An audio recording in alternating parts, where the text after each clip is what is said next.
semuanya, perkenalkan nama saya Mihda Tunisa. Saya dari jurusan Bimbingan dan Konseling Universitas Sultan Ageng Tirtayasa. Saat ini saya akan mempraktikkan sebuah layanan bimbingan dan konseling, yaitu konseling individual, di mana dalam video ini untuk memenuhi ujian akhir semester praktikum konseling individual. Dalam video ini, konseli memiliki permasalahan dirinya tidak dapat mengungkapkan perasaan yang dimilikinya, di mana konseli tidak dapat mengungkapkan penolakan terhadap ajakan teman-temannya untuk bermain. Oleh sebab itu, konselor menggunakan pendekatan behavioral. Hal ini karena konselor merasa bahwa adanya modifikasi perilaku untuk ke arah yang lebih positif dan juga untuk tidak merugikan konseli. Kemudian menurut Komalasari pada tahun 2011 mengatakan bahwa pendekatan behavioral adalah yang menekankan kepada dimensi kognitif dan juga dimensi perilaku, di mana untuk merubah perilaku. Kemudian teknik yang digunakan yaitu teknik assertive training. Dalam pendekatan behavioral ada teknik assertive training, di mana hal ini dilakukan konselor karena untuk membantu konseli dapat mengungkapkan perasaan-perasaannya secara jujur. Kemudian konseli dapat menolak ajakan teman-temannya untuk bermain, dan diharapkan konseli dapat melakukan kepada teman-temannya dan merealisasikannya setelah melakukan latihan ini. Kemudian menurut Sofia Milis pada tahun 2014, assertive training adalah teknik yang digunakan untuk permasalahan-permasalahan untuk mengungkapkan perasaan konseli.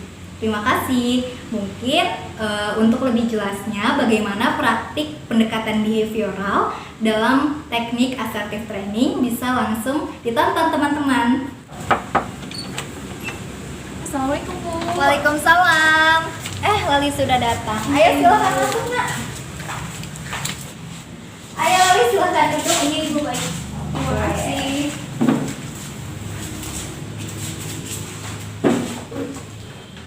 Baiklah Lali, silakan dipakai hand sanitizer-nya dulu. Iya Ibu baik. Udah Bu. Oke. Tadi pelajaran siapa? Tadi itu pelajaran Musli tentang OTKP perkantoran. Oke, berarti Lali ini anak perkantoran ya? Iya Bu, benar sekali. Oke.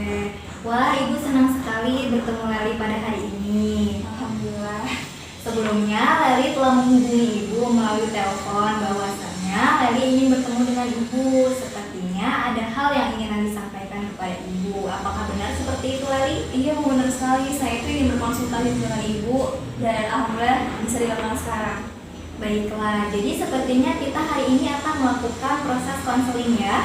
Iya baik Bu. Apakah Lali sebelumnya pernah melakukan konseling? Belum pernah Bu. Oke, jadi ini merupakan konseling pertama Lali. Iya benar.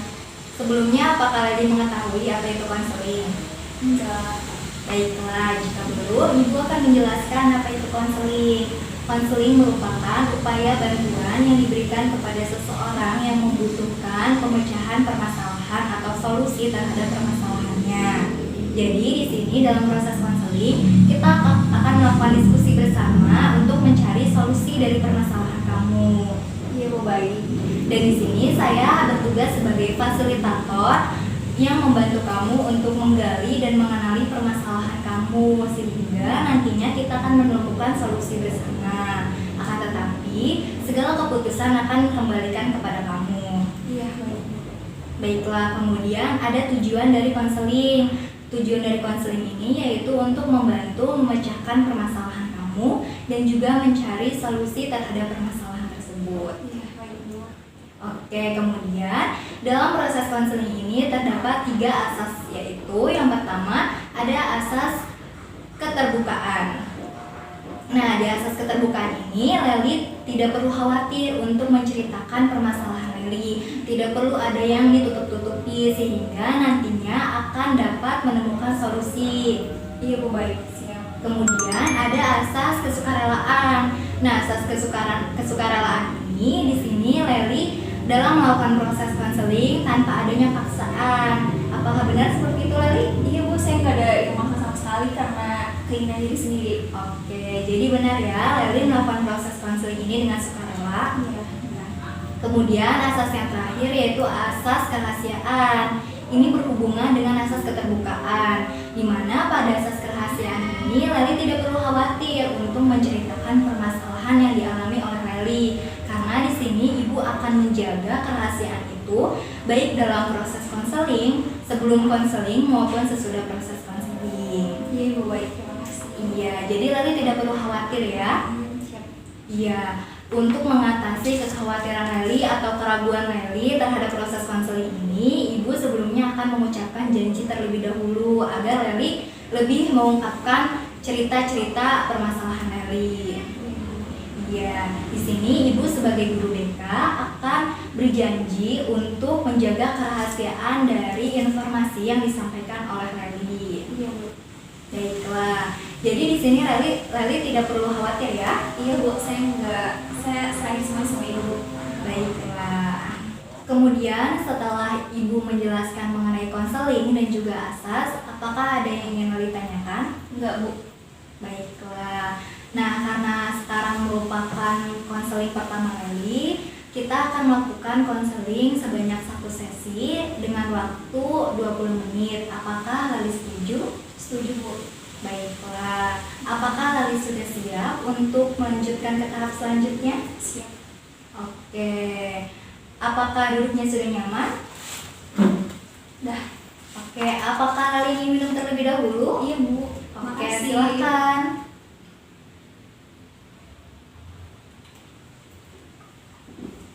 Makasih bu. Iya, baiklah. Sepertinya hari ini wajah kamu tampak murung, Nak.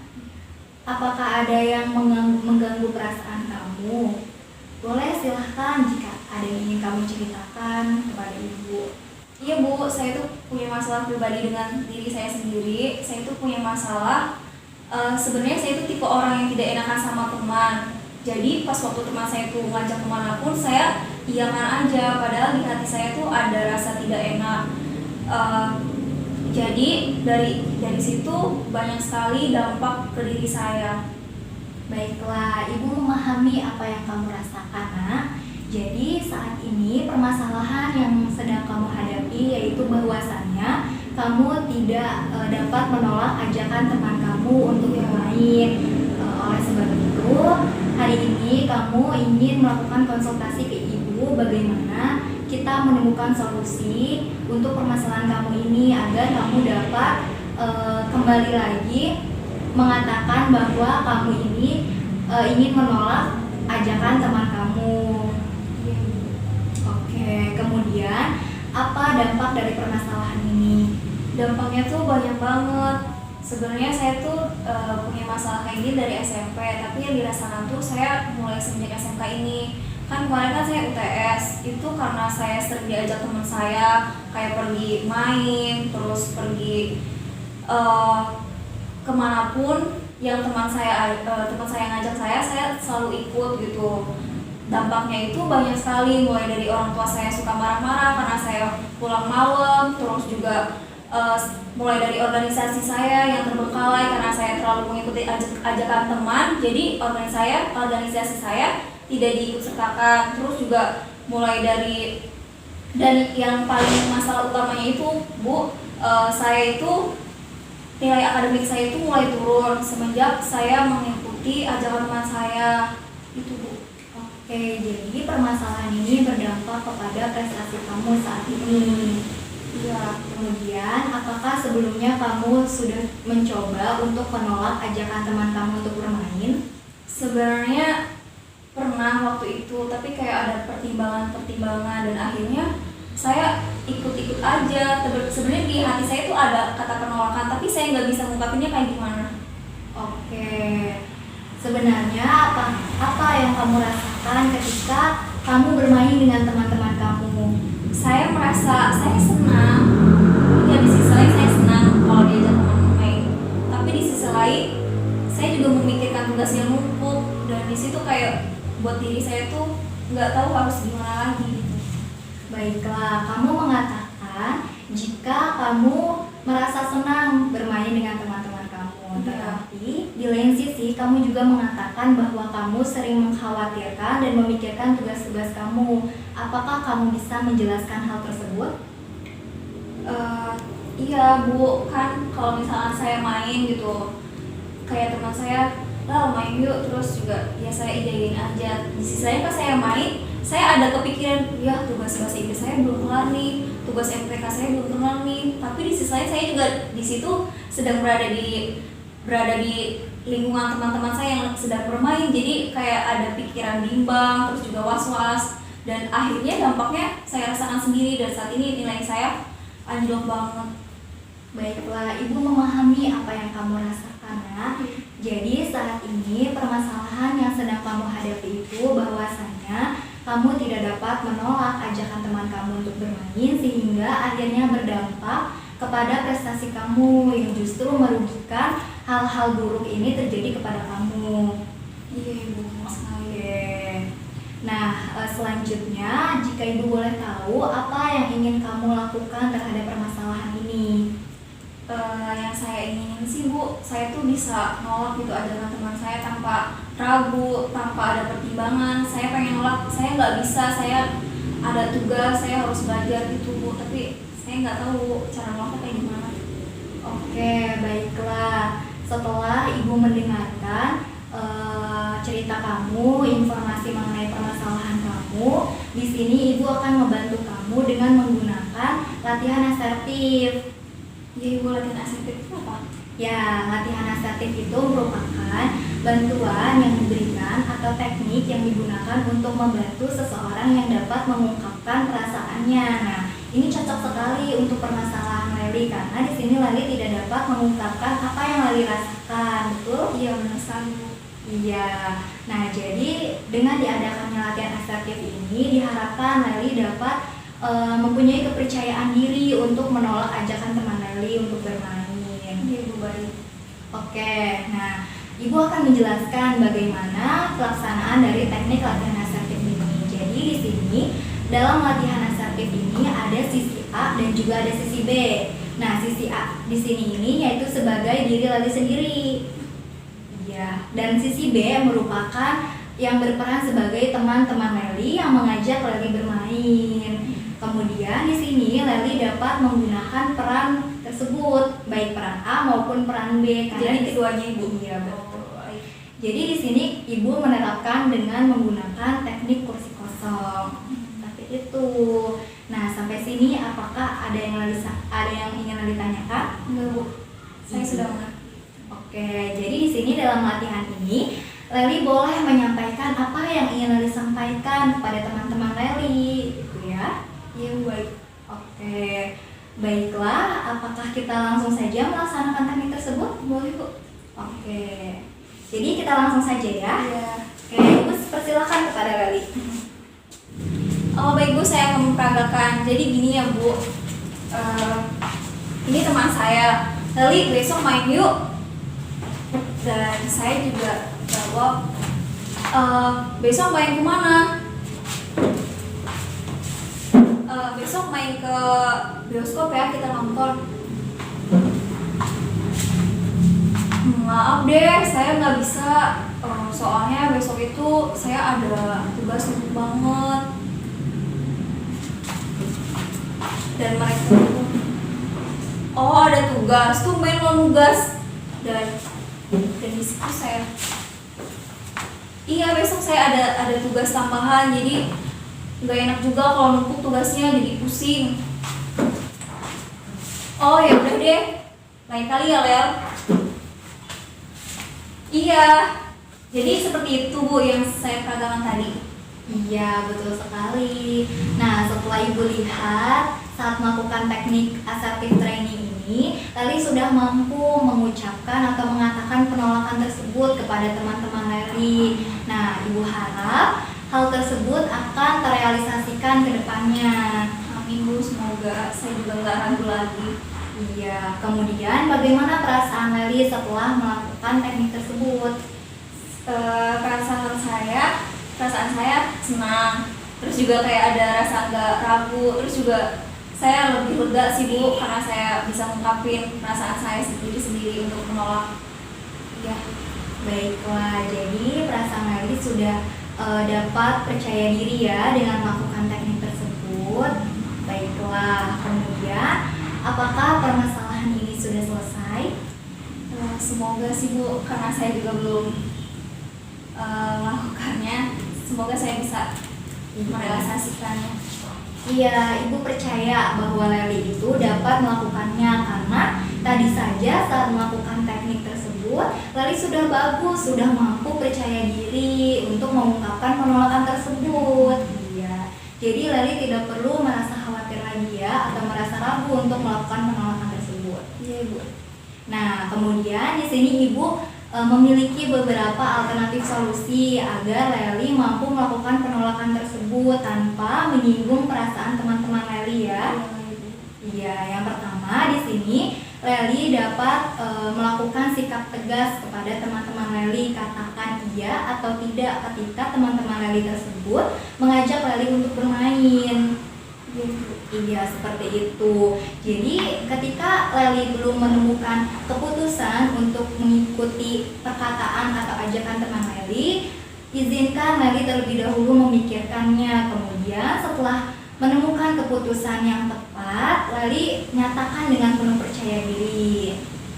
Ya, lalu yang kedua itu Leli dengan melakukan penolakan dengan cara menjelaskan yang sejujurnya kepada teman-teman Leli, memberikan alasan yang rasional seperti itu, seperti mengatakan bahwa Leli ada tugas seperti tadi ya, atau ada urusan organisasi lain sehingga tidak dapat bermain dengan teman-teman Leli. Kemudian yang ketiga itu di mana Leli dapat melakukan negosiasi nih. Misalkan ada teman Leli yang memaksa Leli untuk bermain atau memaksa Leli terus-terusan bermain, mengajak bermain, itu Leli dapat melakukan negosiasi dengan teman Leli. Katakan kepada teman Leli jika Leli ada tugas, jika ingin bermain dengan saya, tunggu saya sampai selesai terlebih dahulu mengerjakan tugas, baru ayo kita bermain bersama. Oh, jadi gitu. Kalau misalkan saya alasan negosiasinya itu teman saya harus bisa ngerti dan saya juga harus bisa memahami mereka dan kasih pengertian gitu ya Bu. Terus juga kalau misalkan saya ngasih alasan organisasi itu emang boleh ya Bu? Boleh jika hal tersebut memang benar-benar Leli melakukan organisasi tersebut. Baik Bu, saya mengerti. Ya. Leli katakan sejujurnya kenapa Leli tidak dapat bermain kepada teman-teman Leli, itu ya. Kemudian setelah mendengar alternatif solusi yang telah Ibu berikan, selanjutnya atau kedepannya apakah ada alternatif solusi yang akan Leli ambil dari alternatif solusi yang telah Ibu sampaikan? Karena tadi Ibu bicaranya jelas banget Bu, jadi saya bisa ambil perkataan Ibu semuanya, mulai dari teknik yang katanya menjelaskan alasan organisasi, buat yang rasional, terus negosiasi, dan yang terakhir itu saya bisa ngambil dan sebenarnya itu kayak saya harus bisa nih nolong teman saya, ya tidak, iya, dan kalau misalkan teman saya maksa, saya harus ngajak negosiasi sampai saya benar-benar nemuin solusinya. Saya bisa ngambil kok Bu. Terima kasih banyak. Iya, baiklah. Ibu senang jika Leli sudah mampu menentukan solusi untuk permasalahan Leli ini. Iya. Oke, baiklah. Jadi, apakah permasalahan ini sudah menemukan solusi? Alhamdulillah Bu, sudah setelah penjelasan Ibu tadi. Baiklah, jadi karena permasalahan ini juga sudah menemukan solusi, Leli juga sudah mulai dapat percaya diri untuk melakukan penolakan. Izinkan Ibu untuk menyampaikan kesimpulan dari proses konseling yang telah kita lakukan. Iya Bu, baik. Oke, jadi sebenarnya permasalahan Leli saat ini yaitu Leli tidak dapat mengungkapkan perasaan Leli yang sebenarnya kepada teman-teman Leli yang mengajak Leli bermain. Kemudian hal tersebut justru berdampak buruk kepada Leli, di mana prestasi Leli menurun. Kemudian orang tua juga sering memarahi Leli karena bermain selalu ya. Iya, kemudian juga hal tersebut dapat mengganggu organisasi Leli. Iya Bu. Oke.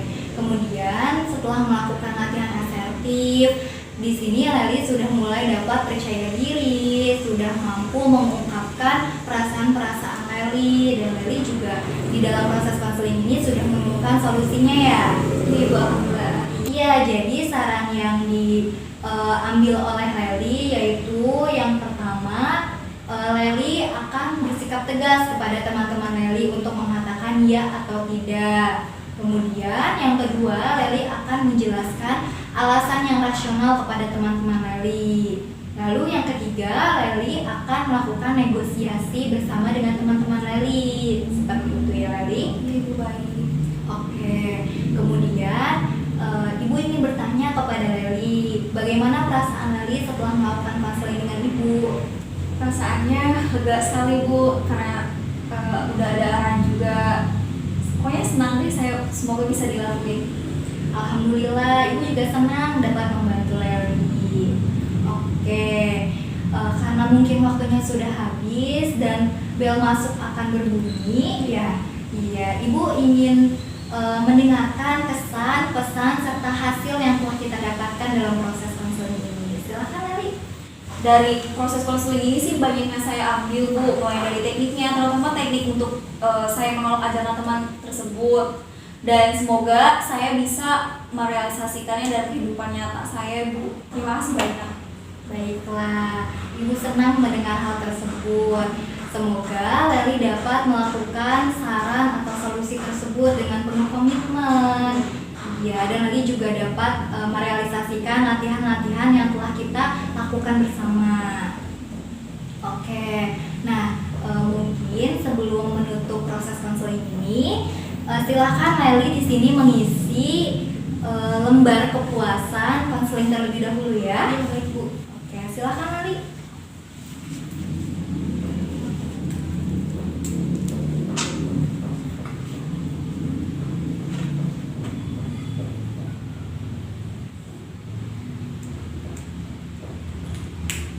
Ini Bu, udah. Sudah?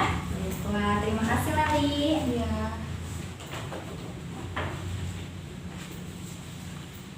Oke, sebelum menutup proses konseling ini, Ibu ucapkan terima kasih kepada Leli karena Leli sudah mempercayai Ibu sebagai guru BK untuk kita mencari bersama-sama solusi mengenai permasalahan kamu. Dan Leli tidak perlu sungkan untuk bertemu lagi kepada Ibu jika Leli memang membutuhkan konsultasi atau pemecahan permasalahan yang Leli alami. Iya Bu, baik. Saya juga terima kasih banyak karena Ibu udah memberi solusi kepada saya.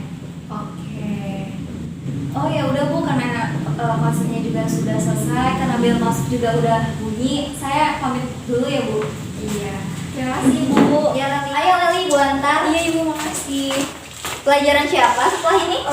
Pelajaran Bu Taswiah Bu. Oke, semangat ya. Makasih Bu. Iya.